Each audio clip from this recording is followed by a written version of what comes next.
We are in Philippians chapter 4. We're going to finish off the series today, and I want to talk about a number of themes, and one of them is joy, another one of them is contentment. Because if there are two things this world needs, it's joy and contentment. And if you look around, you'll know that they are in awfully short supply. But at the heart of everything I want to talk about today is the idea of motive. So I need to ask the question this morning, when you look at who you are and you look at what you do, why is it that you do what you do? Because we all know that there are good motives and there are bad motives. Sometimes we do the wrong thing with the right intention or the right motive. And sometimes we do the wrong thing with the right motive. One of the things I've come to understand is that what you do has to be determined by your faith. Let me just show you what I mean from Philippians 4. Paul says, "Dear brothers and sisters, stay true to the Lord." Now we could stop there and spend the whole morning just on that. Stay true to the Lord. What's it going to take this week for you to do precisely that? Well, it has real world implications. It has implications for our values and our priorities and for our relationships. And that's exactly what Paul goes on to say. He says, "I love you." He's talking to the church. He says, "I love you, and I long to see you, dear friends, for you are my joy, and you're the crown I receive because of my work." So he has a personal stake here. These people are important to him. But he says it all comes down to their relationship in Christ. I need you, he says, to stay true to the Lord. And Jesus says the same thing to this collection of people gathered here. He goes on to say, I need to appeal to Euodia and Syntyche. These are two women in the church in Philippi. Please, because you belong to the Lord, settle your disagreement. Now, it must have been pretty intense for Paul to mention this when he's writing to the church. We don't know virtually anything about these women, but we know they must have had a high profile because he calls them co-ministers. We know that they were very involved in the work of the church, and somehow they've had this fracture in their relationship, and it is so intense that Paul has to write and say, look, you need to fix this. Obviously, it was having an effect on the church itself. But did you notice here, ladies and gentlemen, why he says they need to fix it? He's not saying you got to work this out because look at all the harm you're doing. He doesn't say you've got to work this out because you're really, really discouraging other people. He's not even saying you need to work this out because it's the right thing to do. He says you need to work this out. Why? Well, because you need to stay true to the Lord. That's the first thing. And then he goes on to say, please, because you belong to the Lord, settle your differences. That's the motive. You belong to God. You belong to Christ. And that needs to influence exactly the way you live your life this week. And that may extend into your relationships too. If there is somebody in your life that you need to fix things with, don't do it because they deserve it. Don't do it because it's going to be best even for you. But do it because you want to stay true to the Lord. And because you belong to the Lord. That has to be at the core of everything that we do as believers. So the big question, and I like to use this illustration because I think it's so crucial. The big question is, what are you going to do this week that you wouldn't even dream of doing were you not a Christian? Because there are lots of people out there who are going to begin this week and they're going to say, I'm going to do some good stuff. There are lots of people who are going to try to live a better life this week. But usually there are ulterior motives. We need to make sure that we're not counted in that number, that we're doing what we do because we love God, we belong to Him, and we want to stay true to Him. That needs to be the motivation for everything. Not just for Euodia and Syntyche, but for us as well. It's really important, I think, for us to see that everything that Paul's talking about in this passage stems from our relationship, not with one another, but from our relationship with God, which is going to bleed into our relationship with one another. That's always the way it is. Now, he says, always be full of joy in the Lord. I'll say it again. Rejoice. Let everyone see that you are considerate in all you do. And remember, the Lord is coming soon. Now, if you've been around me any length of time, you know that this is one of my absolute favorite passages. And if you are struggling with anxiety or depression or mental health issues of any kind, this is the passage for you. There is no better place I can point you to in Scripture than this one, which will address the concerns you're going to have if you're struggling with your wellness from an emotional or even a spiritual point of view. And it begins with this notion that we are not dependent on circumstances. Look, any idiot can be happy when everything is going well. That takes no talent. That takes no effort at all. Life becomes difficult, then everything else kicks in. Because all of a sudden, you have to come up with a reserve that might not otherwise be there. And that reserve needs to be Jesus Christ and your relationship with Him. He says it doesn't matter what's going on in your life. It doesn't matter about the circumstances and the situations. You can and you must have joy, because joy goes a lot deeper than circumstances. Paul is writing from a Roman prison. He's writing from a place of deprivation and oppression. Things are better now because the Philippians have sent a gift, but he's still not in a happy place. And when he writes to them, he says, you need to be happy, but at a much deeper level. You need to be joyful. And that's what he says. He says, I'll say it again, you need to be full of joy in the Lord. You're not going to be full of joy in the circumstances of your life, at least not all the time. But we can always be full of joy in the Lord, or because of our relationship with Him. And then he says, let everyone see that you're considerate in all you do. Let everyone see that you're considerate in all you do. Because when we're suffering, we become the focus. It's all about us. We almost feel entitled to be miserable, or to be insular, or to take a pass on the things that we know in our heart of hearts we're supposed to do. Because after all, look at everything we're going through. Now, Paul is having none of that. He says, even when things are not good, you need to be considerate. You need to be considering other people. He says, let everyone see that you're considerate. And then he says, remember, the Lord is coming soon. Sometimes I have nothing to offer you. When you're in the middle of it and you're suffering and you're hurting, I know there's nothing I can do and there's nothing I can say that's going to make a fundamental difference in your life. The reality is, the truth is that sometimes the only consolation you're going to have as a person of faith is, okay, Jesus is coming back. This is going to have an end. This is not the way it's always going to be. Now look, I realize that's not always going to be a perfect consolation. And sometimes it's hard for people to hear those words. All right, I know that you're really hurting right now, but hey, take the long view. Keep the big picture in mind. Know that God is not only with you now, but He's going to see you through, and ultimately this is all going to wrap up. That is not the ultimate consolation for most people, but it counts. And that's why Paul in Colossians chapter 3 says, don't just be worried about the things of this world, but set your sights on heaven, where your real life is hidden in Christ. Sometimes the long view is the only view we're going to have. He says, don't worry about anything. Instead, pray about everything. Tell God what you need and thank Him for all He's done. Then you will experience God's peace, which exceeds everything you can understand.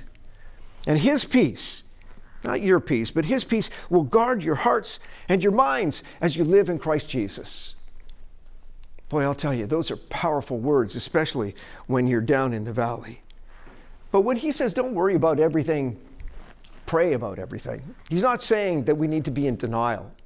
He's not saying that we should be oblivious to the things that are going on around us. When we hurt, there are good reasons for that.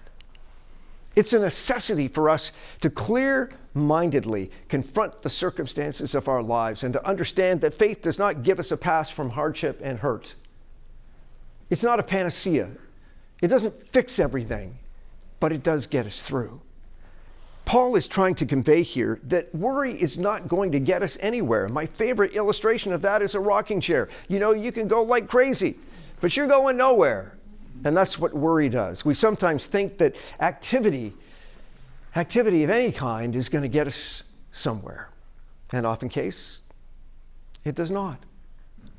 Don't worry about anything, pray about everything, because that's a recognition that God is involved, that God is engaged, that God is paying attention. Because if you believe that God is not and that prayer is fruitless, you will have one attitude. And if you truly believe that God knows what's going on, cares what's happening in your life, and will be actively involved in a solution, or at least getting you through, that's going to lead to a different way of thinking and an entirely different way of living. The problem is we do pray, but oftentimes we just don't leave things with God. So I love the story about a guy who had a bag, a paper bag, placed high on the back of his kitchen door. And he said to his family, look, every time we have something that's worrying us, everything that's consuming us, we're just going to write that down on a piece of paper and we're going to pray about that.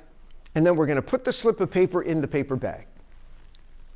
But, he said, every time you find yourself worrying about it all over again, and it becomes clear to you that you have not released that to God, we need to go back in and get that piece of paper and take it out of the bag. And this man said, I am ashamed to tell you how many times I've had to go to that door and to that bag and to take out those things that I thought I had surrendered to God, but have clearly not. And I think you can probably relate to that. The point here is that when we give something to God, we got to resist that temptation to keep taking it back. Because really that is pointless. It's fruitless. It does nothing for us, and it does nothing for the people in our lives. We've got to have the capacity to trust that God knows what He's doing and that we can count on Him to look out for our best interests. Don't be taking back the things that you give to God, because it's not going to do you any good, and it's not going to allow Him to work fully in your life if you continue to do that. He says if you do stop worrying about things, if you do start praying about everything, then you need to also tell God what you need.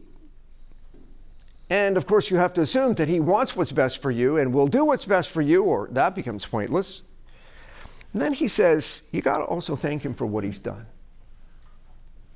Now, I will tell you that one of the big things missing from many of our prayers is this sense of thankfulness. And as I've often said in relation to this passage, what this points to is perspective.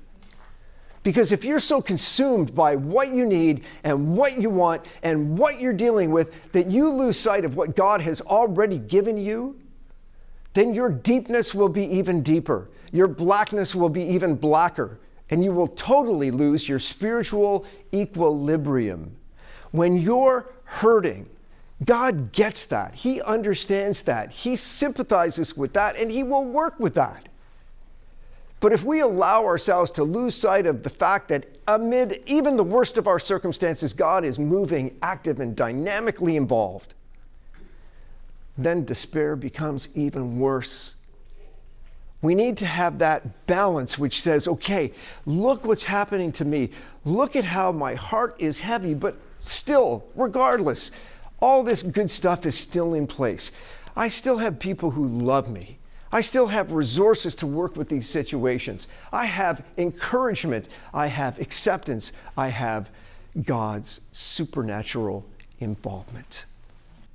If we do that, we will have peace that guards our hearts, guards our minds. From what? Tell me. What does peace guard our hearts and our minds from? Or despair? Despair. Yeah. Despair comes from that place which says it's not going to change. You realize that, right? That's why we get so incredibly incapacitated by despair. Because we have convinced ourselves that nothing is going to change. I will be the first to tell you that just because you have faith in God doesn't mean everything's going to work out the way you want it to. You've been around the block. You know that that's often the case. You don't get everything you want just because you have faith. But we also have the conviction that we don't have to live in despair because God is always going to be active in the situation. He's always going to get us through. We have tools and resources that other people do not have. It's interesting, Duke University did a study one time and they were looking at the causes of anxiety, and it has everything to do with fear. The study concluded that 40% of the time, most people worry about things that are never going to happen.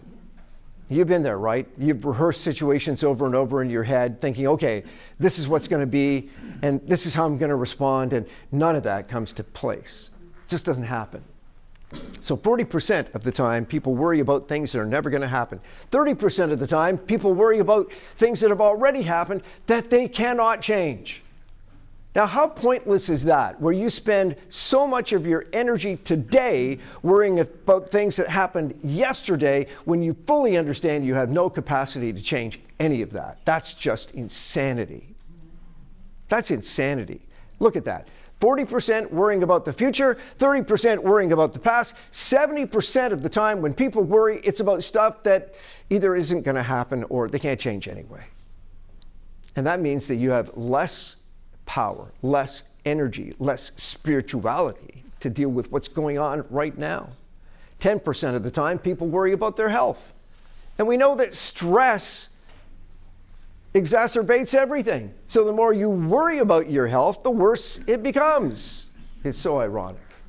Only 8% of the time do people worry about the things in their lives that really matter, that they really are going to have to confront, that really are going to take place. That's crazy. That's just crazy.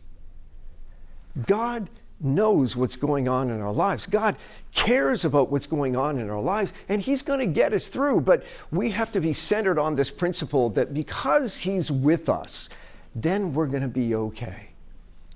Not because there's a magic solution every time. Not because prayer is the great key to opening up everything that you want, but because God is there. Courage, faith, it's not the absence of danger, not either one of those things. It's the presence of God. And that's a fundamental difference. And if we have that, we will be safeguarding our hearts and our minds from things that otherwise would prey upon us. And that has to do with fears and phobias, and it has to do with despair. Anything else? Yeah. We can become so enveloped, so surrounded by what's happening in the world that our fears do take over because we're distracted from the faith that should keep us safe. I love the story about the guy who's married to a very anxious woman. The whole time they've been together, she's just always concerned that one of her big phobias, going back to what Lou said, one of her big phobias was that somebody was going to break into the house. Well, one night, 10 years into their relationship, it finally happens. She hears a noise and says, "There's somebody in the house, go down there and find out what's going on."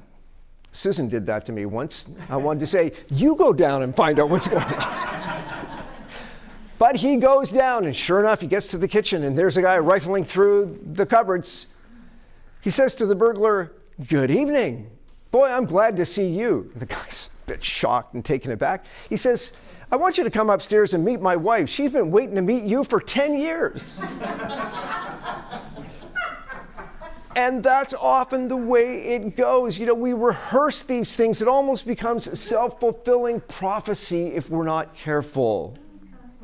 It just doesn't make sense. Yes. Sometimes we need to remove ourselves from the constant deluge. Sometimes we need to remove ourselves from toxic people that are going to bring us down. Because you're either going to be that thermostat or the thermometer. The thermometer merely registers the climate around you. Thermostat sets it. If you can't set it and you're going to be brought down, get out of the room. It really is that simple. Paul kind of alludes to that. He says, "Fix your thoughts on what's true, honorable, right, pure, lovely, and admirable." Think about things that are excellent and worthy of praise. Keep putting into practice all you learned and received from me and everything you heard from me and saw me doing, and then God will give you that peace, and it will be with you. You know, I said recently to somebody that the best way to look at this passage is to look at the opposite. Because if you're not going to look at the things in your life that are true, honorable, right, pure, lovely, and admirable, you're going to be thinking about all the negative stuff, aren't you? Because you can't have it both ways. You're either going to focus on the things that bring you down and hold you back, or you're going to look at the things that will move you forward and give you faith. but you cannot have it both ways, not in any meaningful way.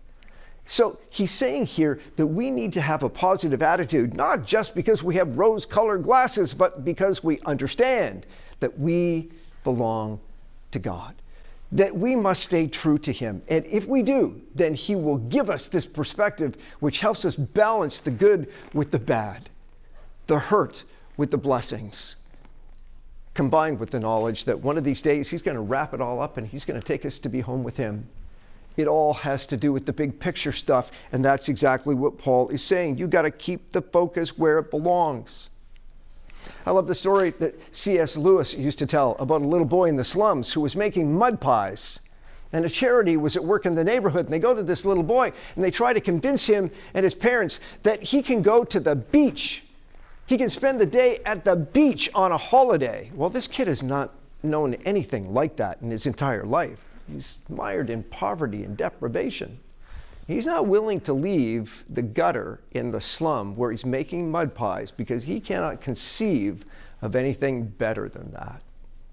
And what Lewis was trying to convey is that oftentimes that's the way it is in our lives. We're surrounded by people, and sometimes we're surrounded by fellow believers who cannot conceive that God has so much better in store for them, so they're just going to settle for whatever they can have.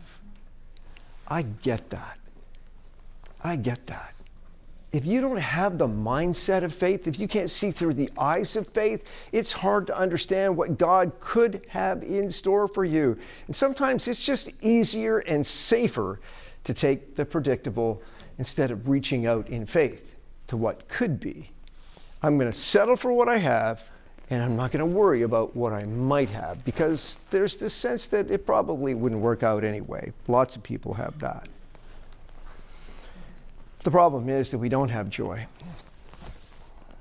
A lot of time, we just don't have joy.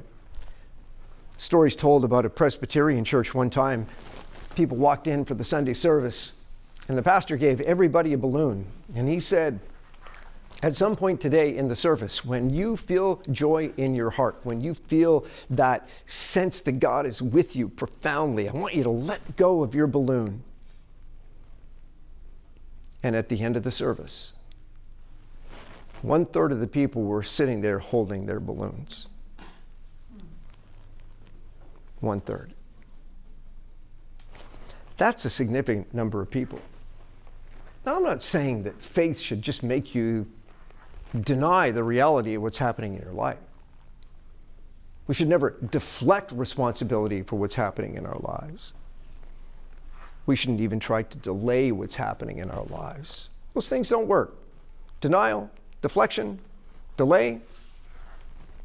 But what does work is a trust in God that says, okay, things can and will be different because he's at work. Not because of anything I'm doing, but because he's at work. And I think that's what Paul would have us see here. He says, look, you got to fix your thoughts on the things that are positive, and God gives us lots of positivity to work with.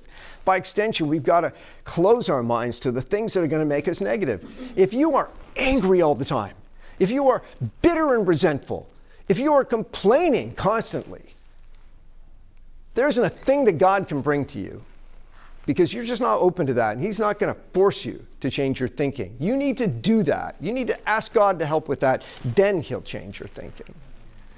But it's a choice. It's a choice. You get to choose what approach you're going to take to your life. I love the saying that says, coloring is something that happens to all of us. Suffering colors your life. But you get to choose the color. And that's precisely what Paul is saying in this passage. You get to choose the color. Then he says, I've learned how to be content with whatever I have. I know how to live on almost nothing or with everything. I've learned the secret of living in every situation, whether it's with a full stomach or empty, with plenty or little. For I can do everything through Christ who gives me strength. I can do everything through Christ who gives me strength. Let me tell you, that is one of the most misused passages anywhere in the New Testament. You'd swear that some people read that and think, I can play the piano because Jesus is going to Let me play the piano, even though they've never played the piano. He's not talking about that kind of nonsense. He's saying, look, you can live through anything. You can get through anything if you rely on God to help you do that. If you're going to do it all on your own, and if you're going to exclude the possibility of God's involvement in your life, He will let you do that. Go ahead, hope it works out well for you. But generally, if you're like me, it does not. We have to make room for God. We have to have trust that He's going to be able to do some things that we're not, and that the outcome will be much better as a result of that. That's what he says. If you have faith, if you have that peace, if you have that trust, if you have that big picture of heaven, you can do anything because God will make sure that you can. That's the key.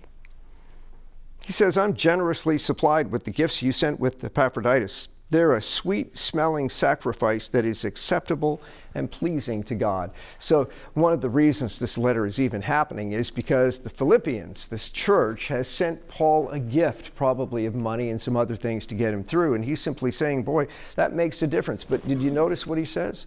This is a sweet-smelling sacrifice to God, what you've done. Let's realize that we can do a lot of good in this community, and we do. We spend money, thousands of dollars every year, helping out local causes here and around the world. And we do that because we do want to bless people in this world. But we also do this because we belong to Christ, and we want to stay true to Christ. That's the motivation why we do everything here.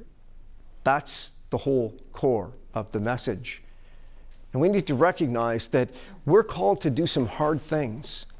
So this week, when you have to make decisions, when you have to restore a relationship, or you have to serve somebody in a way that you just don't want to, it can't be whether or not they deserve it or whether they're going to respond the right way. It can't be about whether there's going to be an outcome that will make you feel better. It has to be you're going to do these things because God calls you to do those things, because you belong to Him and He wants you to stay true to Him.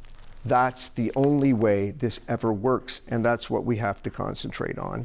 Otherwise, we're going to live in a self-imposed prison. Let's recognize that. There are lots of people, including lots of believers, who live in self-imposed prisons. Years ago, Houdini was in Bristol, England. He had made a reputation for himself going everywhere. He could break out of anything. He was the escape artist. He was the one who could not be contained. So they locked him in this jail cell in Bristol. And he struggled and he struggled and he struggled to get out. Did all his usual tricks, relied on all his usual deceit. He got absolutely nowhere. He could not get out of that jail. Do you know why?